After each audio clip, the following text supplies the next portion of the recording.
माकिमा ने रेजे को हटा दिया अपने रास्ते से।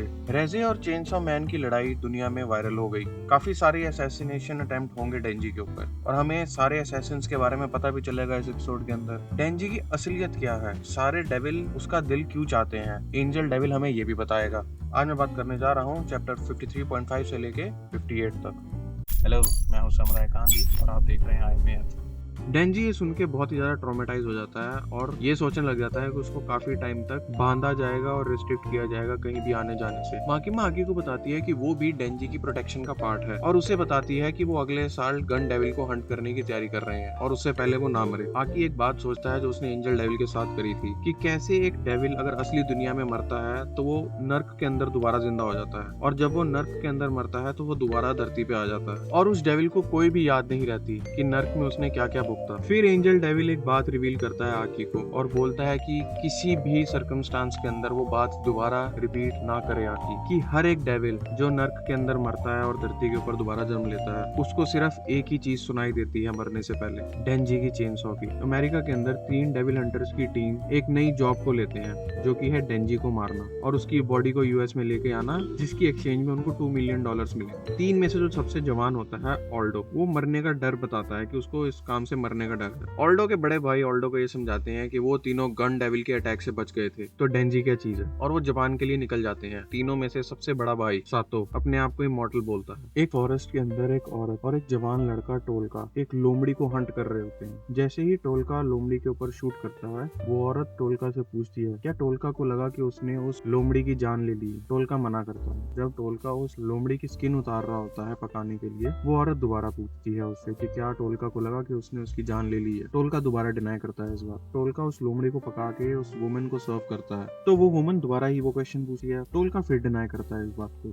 तब वो औरत टोलका को ये बताती है कि जापान जाके जो टोलका ने उस लोमड़ी के साथ किया वही चीज वो एक 16 साल के लड़के के साथ करेंगे जिसका नाम डेंजी है। टोलका इस बात को मान जाता है और उस औरत को सेंसे बोलता है और ये सोचता है ये करके वो पैसे कमा लेगा ताकि वो औरत रिटायर हो पाए क्योंकि उस औरत के पास कम टाइम बचा है जीने के लिए। चाइना के अंदर एक क्वेनेक्स नाम की औरत ऑर्जी कर रही होती है अपने हैराम के साथ जो फील्ड से बनी हुई होती है। जब वो सारा काम खत्म कर लेते हैं तो एक लड़का आके उसको रिक्वेस्ट करता है क्या वो डेंजी को मारने की जॉब लेगी और अगर वो ये जॉब लेती है तो वो बदले में कोई भी इच्छा ले सकती है। अपने फील्ड हैरम के साथ सबको डिस्कस करके वो औरत अपनी डिमांड स्टेट करती है जितने भी फील्ड उस औरत के अंडर है उनको बेसिक ह्यूमन राइट्स मिले और एजुकेशन। और इसी टाइम के अंदर जापान में माकिमा किशिबे से क्वेनेक्स को डिस्कस कर रही होती है। माकिमा किशिबे को बोलती है कि क्वेनेक्स की हैरम एबिलिटीज बहुत ज्यादा दिक्कत दे सकती है उनको। ये बोलते हुए माकिमा बोलते है कि सबसे बड़ी थ्रेट डेंजी की जान को है सेंटा क्लॉज से जो कि जर्मनी से है। ज्यादातर दुनिया ये सोचती है कि सेंटा क्लॉज मर चुका है बुढ़ापे की वजह से, बट माकिमा और किशिबे दोनों सतर्क रहना चाहते हैं। किशिबे बोलता है कि सेंटा क्लॉज की एबिलिटी उनकी एबिलिटी से ज्यादा है। अब हमें जर्मनी के अंदर एक बूढ़ा आदमी दिखाई देता है जिसके पास एक गवर्नमेंट एजेंट आता है और उस बूढ़े आदमी को मिशन देता है डेंजी को हंट करने का। वो बूढ़ा आदमी 4 बच्चे मांगता है उस मिशन के बदले में, 3 डेविल कॉन्ट्रैक्ट के लिए और एक उसके खुद के प्लेजर के लिए। डेंजी लेट के टीवी देख रहा होता है और बहुत ही ज्यादा उदास होता है कि सारे उसका हार्ट क्यों चाहते हैं और उस चक्कर में ट्रिप भी कैंसिल हो गई। आकी ये देख के कि डेंजी बहुत ही ज्यादा उदास है उसके ऊपर बैठ जाता है और बोलता है कि ट्रिप कैंसिल नहीं हुई है, पोस्टपोन्ड हुई है। अगर वो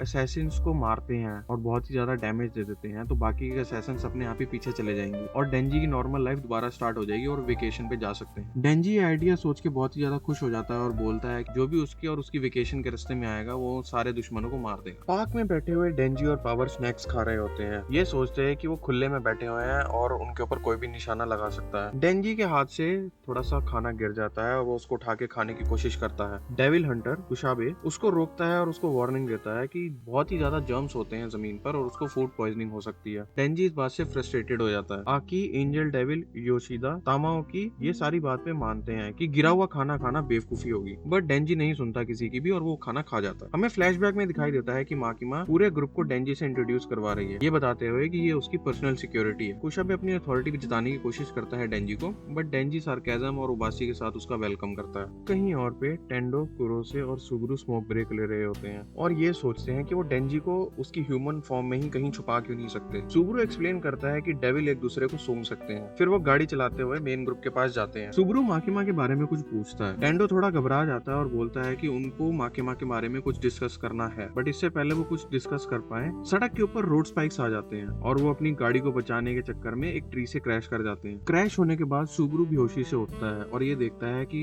तीनों अमेरिकन ब्रदर्स गाड़ी के बाहर खड़े हुए हैं, सातो, जोई और आल्डो, और वो अमेरिकन हंटर्स को गोली मार के मार देते हैं। दो बड़े भाई सातो और जोई आपस में मजाक करते रहते हैं, बट आल्डो बहुत ही ज्यादा टेरिफाइड हो जाता है कि उन्होंने किसी को मार दिया। बॉडीज को छुपाते हुए आल्डो उल्टी कर देता है। सातो जोई से पूछता है कि उसको मार के कैसा लग रहा है। जोई बोलता है थोड़ी सी दिक्कत हो रही है और घिन आ रही है। सातो हंसते हुए अपना फेस चेंज कर लेता है कुरोसो के जैसा, और वो तीनों भाई कुरोसो की वॉइस डिस्कस करने लग जाते हैं कि सातो कैसे कुरोसो की वॉइस को मैच कर सकते हैं। और ये करते करते सातो अपनी वॉइस, टोन और एक्सेंट चेंज कर लेता है। डेंजी के बॉडीगार्ड उसका इंतजार कर रहे होते हैं ताकि डेंजी और पावर बर्गर खा सके। पावर अपने वेजिटेबल डेंजी को देने की कोशिश करती है, बट कुशेबे उसको रोकता है और बोलता है कि पावर अपने वेजिटेबल्स खुद खाए क्योंकि वेजिटेबल्स सेहत के लिए अच्छे होते हैं। बाकी के सारे जने इस बात से एग्री करते हैं और डेंजी पावर को जबरदस्ती वेजिटेबल्स खिलाता है। पावर को पसीने आने लग जाते हैं और वो अपनी ही वॉमिट से परेशान हो जाती है। इसी मूवमेंट पे फॉरेस्ट वुमेन टेबल के पास से गुजरती है।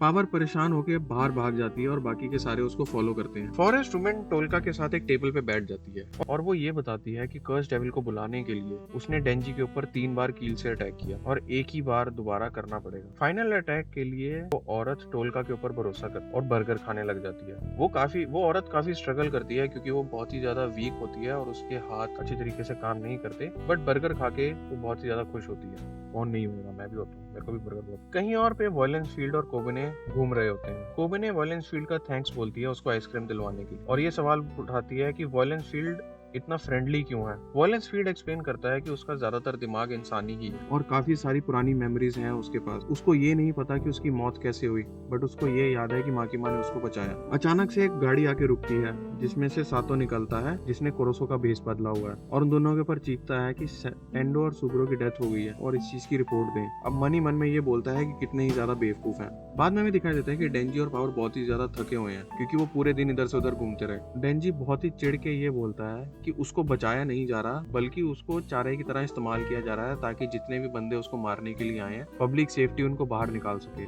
आकी इस बात को कंफर्म करता है, बट आकी ये भी बोलता है कि उसको उसकी वेकेशन मिलेगी उसको शांत करने के लिए। पावर को अभी भी गुस्सा आया होता है। आकी बोलता है कि उसको उसकी कॉर्पोरेशन का रिवॉर्ड मिलेगा। पावर बोलती है कि वो एक इंसान का खून पीना चाहती है उस पॉइंट तक जब तक वो इंसान मरने के पास ना आ जाए। आकी थोड़ा सोचता है इस बारे में और फिर बोलता है कि वो डेंजी के साथ ऐसा कर सकती है। डेंजी इस बात पे क्वेश्चन करता है बट पावर उसके कंधे पे चढ़ जाती है एक्साइटेडली। वॉयलेंस फील्ड, कोबिने और सातो जो कुरोसो के भेष में है मेन ग्रुप की तरफ जा रहे होते हैं। वहां पहुंचने के बाद सातो कुरोसो के भेष में आकी से बात करता है। आकी कुरोसो को बोलता है कि वो अपनी पोजीशन दोबारा रिकंसिडर करे इस मिशन को लेके, बट कुरोसो बोलता है कि उसको बदला लेना है टेंडो और सुब्रो का। बात करते हुए पावर कोबिने की कार से डिस्ट्रैक्ट हो जाती है, ड्राइवर की सीट में पहुंचती है और बोलती है कि उसके पास ड्राइविंग लाइसेंस भी है और गाड़ी भी उसी की है, कोबिने ने चुराई थी। कोबिने इस बात को कॉन्ट्राडिक्ट करती है बट पावर उसको धमकी देती है और कोबिने शांति से बैठ जाती है। सातो जो कुरोसो के बेस में है डेंजी से मिलता है और वो दोनों हाथ मिलाते हैं, बट पावर अचानक से गाड़ी को चला देती है और दोनों से टकरा देती है और इस इंसिडेंट में सातो की मौत हो जाती है। सारा ग्रुप बहुत ही ज्यादा परेशान होता है, बट कुशेबे सातो की लाश देख के बोलता है कि ये तो कुरोसो नहीं है, उसकी असली आइडेंटिटी दिखाई दे रही है। तामाओकी उसको पहचान लेती है और बोलती है ये तो अमेरिकन हंटर्स हैं, 3 भाई हैं जिनका कॉन्ट्रैक्ट है स्किन डेविल के साथ और उनके भाई भी आसपास ही होंगे। आकी पावर की तरफ देखता है, पहले तो बहुत ही ज्यादा पैनिक हो रही होती है और कोबिने पे ब्लेम करती है, बट जैसे ही उसको रियलाइज होता है वो इंसान कौन था, वो बोलती है कि उसको सच्चाई पहले से ही पता थी और ये उसका प्लान था। कोबिने अपनी सीट पे ही पसीनो पसीना हो रही होती है और रो रही होती है। हमें दिखाई देता है कि 2 सिविलियंस बहुत दूर से इस इंसिडेंट को देख रहे हैं। वो एक गली में चले जाते हैं और हमें पता चलता है कि वो दोनों हैं जोई और आल्डो, जिन्होंने एक आम इंसान का भेष लिया हुआ था। आल्डो उल्टी कर देता है और जोई एक नया प्लान सोचता है और साथ में ही अपने आप को काम भी करता है। कोने से जोई के ऊपर एकदम से अटैक होता है जो कि योशिदा ने किया होता है। योशिदा जोई को मार देता है और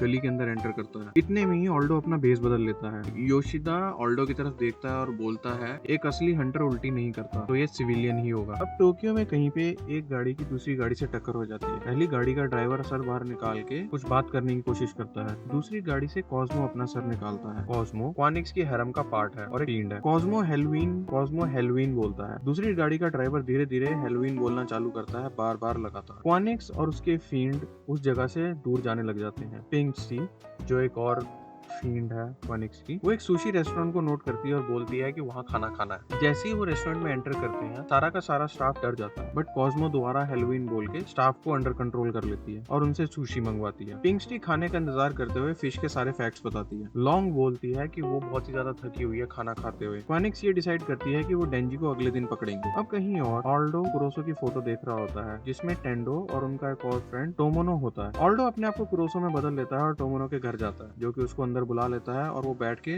लाइफ के बारे में बात करते हैं। ऑल्डो टोमोनो की लाइफ के बारे में पूछता है और वो बताता है कि उसके कुछ रिलेटिव हैं जो उसका ध्यान रखते हैं और उससे हालचाल पूछते रहते हैं। टोमोनो भी कुरोसो की जिंदगी के बारे में पूछता है और बोलता है कि उसकी एक गर्लफ्रेंड थी और एक माँ भी है और वो दोनों बहुत ही ज्यादा केयर करती हैं कुरोसो की। ऑल्डो कुरोसो की एक फोटो देख के माफी मांगने लग जाता है टोमोनो से। रात के टाइम जब टोमोनो और ऑल्डो सोने जा रहे होते हैं, टोमोनो ऑल्डो से बोलता है कि वो डेविल हंटिंग क्विट कर देते हैं और एक छोटी सी कपड़े की दुकान खोलते हैं। टोमोनो बोलता है कि कुरोसो का बड़ा भाई जिसकी डेथ हो गई है, वो क्या सोचता होगा कि कुरोसो कैसी जिंदगी जी रहा है। ऑल्डो अपने बड़े भाइयों के बारे में सोचते हुए बोलता है कि उसके बड़े भाई यही जवाब देते हैं उसको कि जो काम पकड़ा है वो करना पड़ेगा। एक प्रोफेशनल अपना काम हमेशा पूरा करता है। अगले दिन भीड़ भाड़ से भरे हुए जापान के अंदर एक बूढ़ा जर्मन इंसान जा रहा होता है। वो एक स्ट्रेंजर के कंधे पे हाथ रखता है और वो स्ट्रेंजर एक दूसरे स्ट्रेंजर के कंधे पे हाथ रखता है। ये साइकिल चलती जाती है जब तक सारे के सारे डॉल जैसे नहीं बन जाते। तो हमें काफी सारे असैसिन्स के बारे में पता चला, कैसे ऑल्डो बदला लेना चाहेगा अपने भाइयों के मर्डर का पावर से।